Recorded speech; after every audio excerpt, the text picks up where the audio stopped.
Hello everyone, this is Warhawk Beyond 2040 and welcome to another edition of the Jazz Albums Review Series.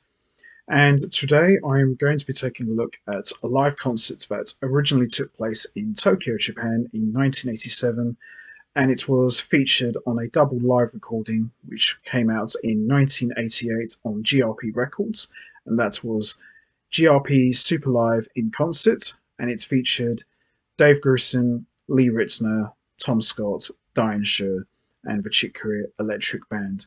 Now, the Chick Corea Electric Band had their own live concert, and it was later reissued as its own single live release in 2017, and it was called Live in Tokyo 1987. So, as I mentioned, this is a Chick Corea Electric Band live recording, but it is a reissue which was originally featured on the GRP Super Live in Concert double album. And it's quite surprising that even at the height of the Electric Band's popularity, they never officially released their own live recording. I mean, the Akoustic Band had a live album, but they didn't last as long as the Electric Band. The Electric Band were around much longer, but yet never had a live album, especially as live was where the Electric Band not only excelled, but they were at their absolute best. So it is quite strange that they've never had a live album. But this reissue is about as close to a Chick Corea Electric Band live recording that we will probably see. And it's 1987, the Electric Band were at the height of their popularity and at the peak as a band, and it features the classic lineup of Chick Corea on keyboards, Dave Weckl on drums, John Patitucci on bass, Frank Gambale on guitar, and Eric Marienthal on saxophone. 5 of the absolute best musicians ever, great players in their own right, and together as a band, they are just absolutely incredible. Nothing more you can really say about the Electric Band that hasn't been said already. This is the Electric Band at the top of their game, doing what they do best, and this concert is, in my opinion, a true jazz fusion masterclass. So a lot of the compositions that are featured on here are all from the first 2 Electric Band recordings, which was the self-titled album, and their newest recording, which came out in 1987, that same year, Light Years. So the tracks we got on here are Overture, which was originally a Return to Forever composition that was played live in their 1983 reunion shows. We've got Time Track from Light Years, which just sounds absolutely incredible. In fact, I probably would say the live version sounds much better than the studio version. It's longer, it's bigger, and it's just absolutely badass. And then we got No Zone, which is from the self-titled album, and it's a great solo showcase for John Patitucci on acoustic bass, and it's over 17 minutes long, and it's got, one of the most gorgeous Patitucci acoustic bass solos you'll ever hear, and it kicks off with Patitucci on bowed melody lines. It's just absolutely beautiful. And then we got Sidewalk, which was credited as a bonus track, and it's originally appeared on the self-titled album. Great guitar solos from Chick Corea, great guitar work from Frank Gambale. It's just absolutely incredible. And then we got Rumble, which also appeared on the self-titled album, and it's got great drumming from Dave Weckl, and this is the Electric Band at their absolute best.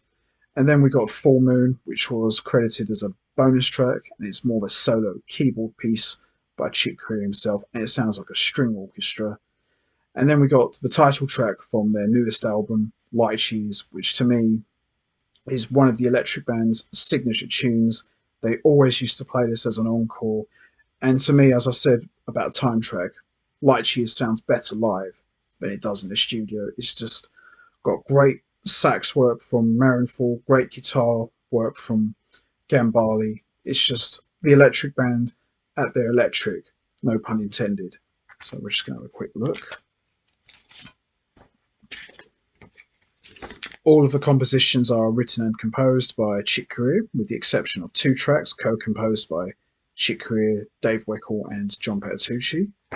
So some sleeve notes from Larry Rosen, and there's Chick Corea with his trusty guitar. some photos from the concert and some rare photos of the Electric Band, and then some promo shots from the Light Years recording, as you can see there.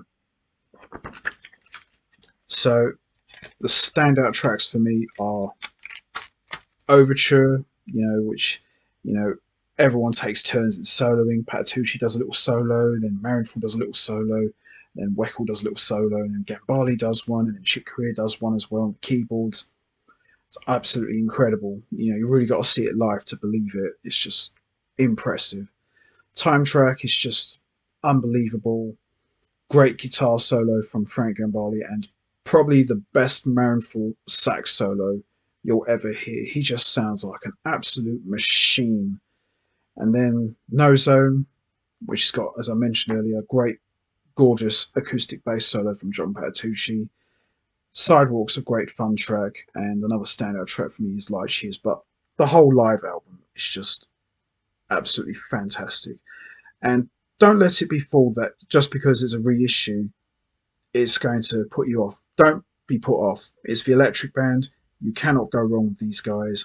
And as I said, it's the closest thing to a live album we'll probably ever see. So if you find it, get it. You won't be disappointed. It is a little bit hard to find, but I highly recommend you find it because it's just absolutely fantastic. So there you have it.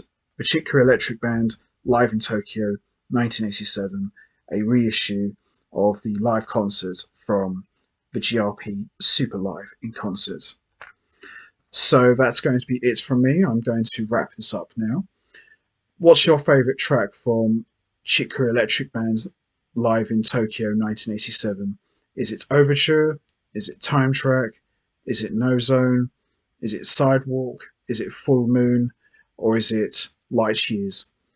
There's no right or wrong answer. We all have our favourite tracks. You know what to do, guys. Hit the like button, hit the subscribe button, leave your thoughts and comments down below. And I will see all of you next time for another edition of the Jazz Albums Review Series. So until next time, take care, everybody, and stay safe. And once again, as always, much appreciated. Thanks for listening.